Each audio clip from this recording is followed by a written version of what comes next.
So about 2 weeks ago, I did an episode on what the hell is going on with immigration in America. And as soon as I hit that and put it on live, this weekend, two major stories just broke. Here's this one first. Trump team yanking green cards from immigrants who abuse welfare system. Great. I'm all in favor of that. Here's the second one. And wow, did this one hit hard. Justice Department establishes office to denaturalize immigrants. The department called the decision to move to bring justice to terrorists, war criminals, sex offenders, and other fraudsters, but some lawyers there fear a broader crackdown. This one's interesting. We'll come right back to it. First off, no. This one here, I'll just read the top bit of it for you. Conservatives have been trying for decades to create an immigration system that rewards immigrants who won't be a burden on society and discourages those who will. Yeah, fair enough. The Trump administration this week began enforcing the public charge rule, giving the U.S. Citizenship and Immigration Services the authority to refuse green cards, the key step on the path to citizenship, to people who have used a wide range of non-emergency welfare programs.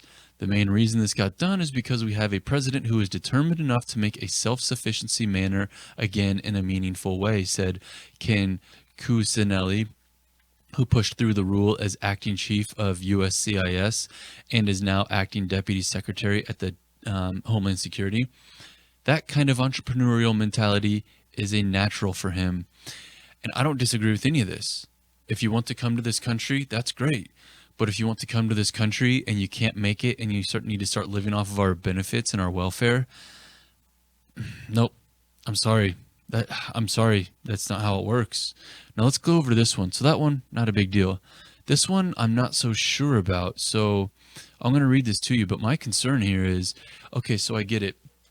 Maybe people have broken the law, like it says, terrorists, war criminals, sex offenders, and you want to take away, or maybe they're abusing the immigration. Whatever.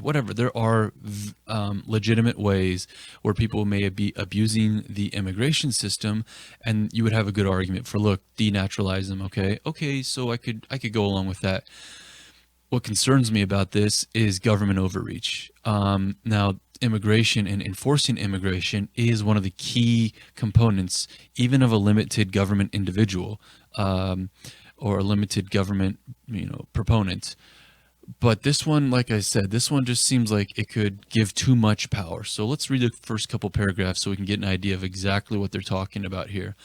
It says, the Justice Department said Wednesday that it had created an official section in its immigration office to strip citizenship rights from naturalized immigrants, a move that gives more heft to the Trump administration's broad efforts to remove from the country immigrants who have committed crimes. Okay, so that sounds okay so far.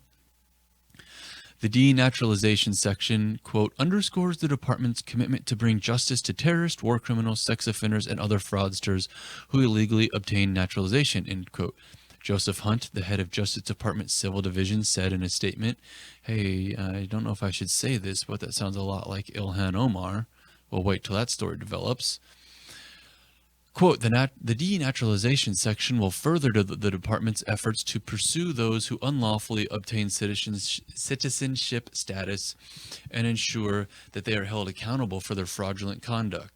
The move promises to further expand a practice that was once used infrequently, but that the Trump administration has increasingly turned to as a part of its immigration crackdown. It has raised alarms among some department lawyers who fear denaturalization lawsuits could be used against immigrants who have not committed serious crimes. Okay, so the last two paragraphs right here that I'm going to read are part of the counter argument. Critics say that the administration's desire to prioritize denaturalizations underscore the idea that naturalized citizens have fewer rights than those born in the U.S., and that immigrants should not assume that they cannot be deported even though they go through the naturalization process. True. The new section will replace the team of immigration lawyers who have been asked to focus on cases that revoked citizenship from those who have been convicted of terrorism, war crimes, human rights violations, and sex offenses.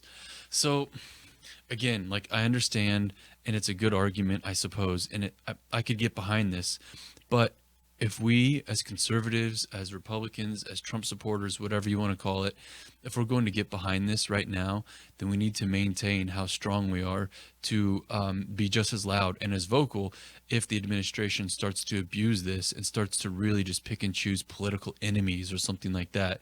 That would be that would be completely tyrannical behavior, and that we shouldn't allow. However, I have to admit, I'm glad to see. Do you think? Let me ask you this: if Mitt Romney was elected president in 2012, do you think he'd be doing this? If John McCain was elected president in 2008, do you think he would be doing this? Why didn't George Bush do this? If you think any of those other 16 or 17 Republicans that ran against Trump in 2016 were elected, do you think they would be doing this?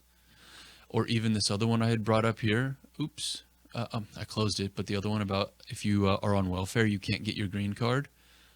I mean, I gotta say, I admire Trump and I admire his administration's effort to continually bashing and continually working in this immigration system, especially when the Supreme Court continues to uphold his rulings. So we will put this one on the back burner. Like I said, I like the idea that we're trying to be tough and very strict on immigration, but this one does concern me a bit.